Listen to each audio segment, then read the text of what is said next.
చేస్తా ఉన్నారు. ఇచ్చారంటే ఒక్కరికైనా ఒక రైతు భరోసా?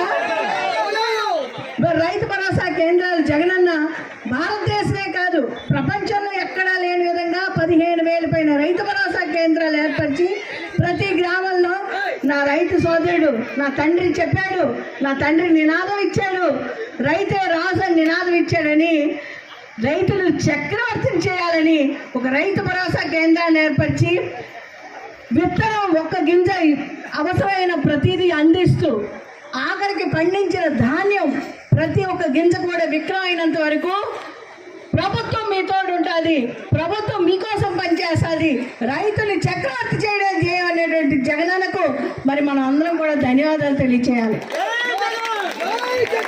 ప్రతి రైతుకు 0 వడ్డీ పథకం అని, ప్రీమియం ఇన్సూరెన్స్ అని, నష్టపరిహారం ఏమైనా జరిగితే వెంటనే నష్టపరిహారాలు అందిస్తూ మద్దతు ధర, గిట్టుబాటు ధర ప్రతి ఒక్క విషయంలో కూడా రైతు మనకు అన్నం పెట్టేది రైతుకి ఎప్పుడు కూడా మోసం చేయకూడదు, రైతుకి న్యాయం చేయాలి, రైతు పట్ల విశ్వసనీయత కలగాలని ఆలోచించిన మహానుభావుడు మన జగనన్న.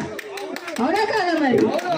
మరి అలాగా మరి చంద్రబాబు నాయుడు ఏమని హామీ ఇచ్చారు? మనకేమని హామీ ఇచ్చారు? 20,000 వేస్తామన్నారు. ఇంతవరకు ₹1 వేస్తారమ్మా? అతను వచ్చి అప్పటికి ఇప్పుడు రెండోసారి పడిపోవాల్సింది. అంటే ప్రతి ఒక్క రైతుకి రైతు భరోసాగానే 40,000 పైన అప్పున్నాడు ఆయన. ఎవరున్నారు? చంద్రబాబు నాయుడు, సాక్షాత్ మన ఆంధ్రప్రదేశ్ ముఖ్యమంత్రి. మరి అలానే మహిళలు, మన మహిళలందరి కోసం ఏం చెప్పాడు ఆయన? నీకమ్మా 3 పిల్లలు ఉన్నారా, 4 పిల్లలు ఉన్నారా?